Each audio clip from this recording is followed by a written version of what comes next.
আমার হাতে খড়ি রান্নায় ঠিক লকডাউনের টাইমে, তো যখন আমি রান্নাটা স্টার্ট করেছিলাম তখন একটা জিনিস রিয়েলাইজ করেছিলাম যে আর কিছু হোক বা না হোক আমার দ্বারা হয়তো ভালো রান্না হবে না, কিন্তু বাড়িতে দুজন ভালো ভালো শেফ থাকতে আমি কি করে ভুলে যাই যে আমি তাদেরই মেয়ে। তো আমি প্র্যাকটিস করতে থাকি।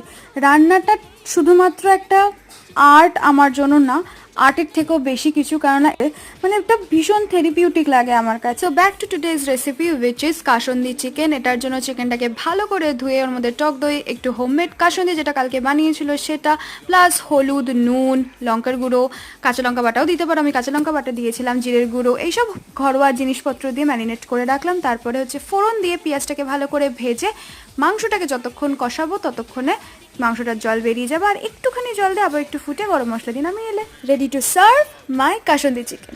টাটা।